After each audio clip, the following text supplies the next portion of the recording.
Hello folks, and welcome back to Whiskey Wars. My name is Sean, and tonight we'll be reviewing Redwood Empire's Lost Monarch. Let's get into it.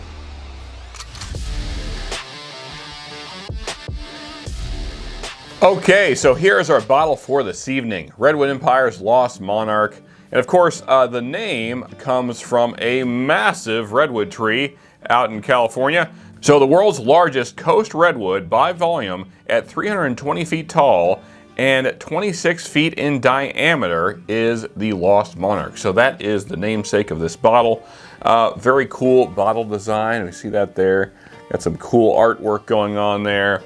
And on the side says, in every walk with nature, one receives far more than he seeks. Yeah, I'd say that's true. I think we can learn a lot from nature, expand your mind into a forest. Yeah, do that stuff. Also, you know, they always have the latitude longitude, which is kind of cool.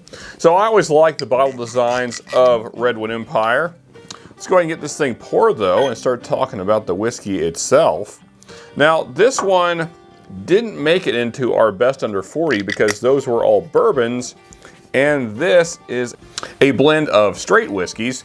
So it could not be put into the bourbon bracket, but we will see if it is in fact a good whiskey. So let's go ahead and get into this thing here. Start with our nose, see if we have any legs to speak of here.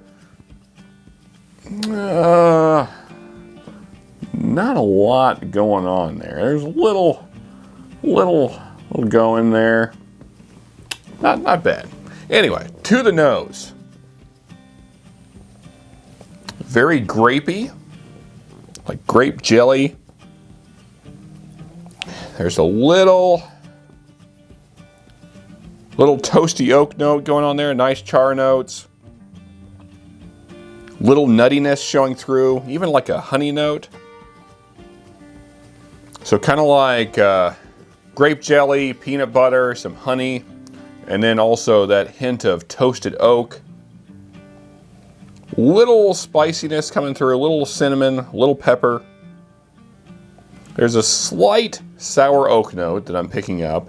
Not real heavy, but it is there. Kind of a general creaminess going on the nose. Yeah, all in all though, a nice nose. Let's go ahead and get into the taste though. Let's see what this thing has going on. Okay, so the palate. Man, just like sweet grape candy on the palate.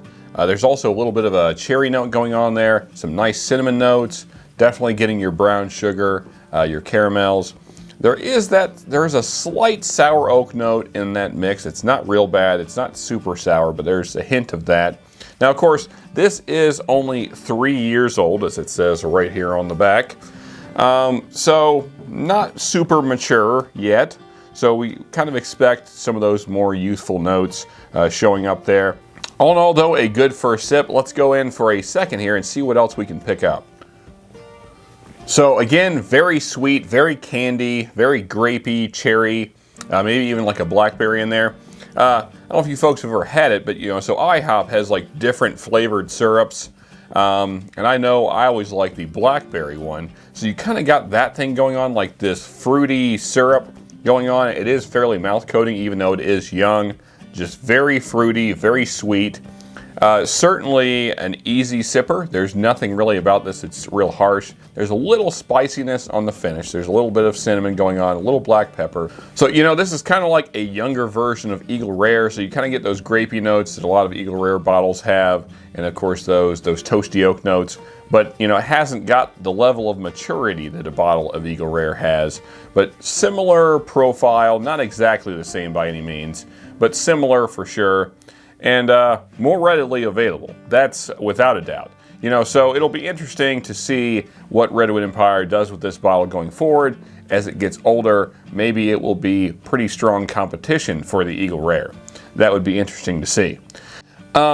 You know, so when I first got this bottle, I wasn't a huge fan. I thought it was okay, but as air has gotten into it, it's really developed, really opened up, a lot more flavors coming out. It was a little too sour at first, especially on the neck pour. And now some air is mixed in there and really developed into a nice whiskey. This is like a $30 bottle. I think I paid a little under 35. I think it was like 33. And at that price point, I think that's great. I think it's right where it should be. Certainly enough going on to be interesting, and certainly worth that price point. You know, I probably wouldn't go above, like, say 40. That'd probably be my cutoff personally. I don't think it's really worth above that.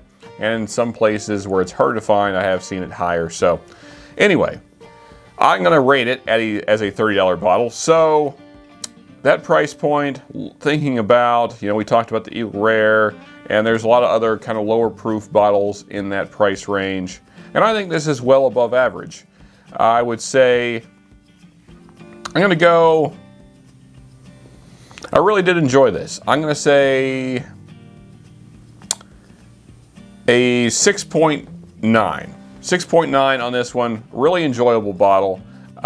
Certainly worth a pickup if you haven't tried it. And a little bit different than your typical bourbon experience. Of course, this is not a bourbon, so that's why. And yeah, worth a buy for sure. So that's my thoughts, folks. If you haven't tried it, go get one for yourself. And folks, if you did like this video, please hit that like button. And of course, go out and get one for yourself. And also, folks, if you want to see more reviews from us, then here is that right there. And here's the subscribe button, so do both those things if you enjoyed the video. And until next time, folks, just remember, you can never have too much good whiskey.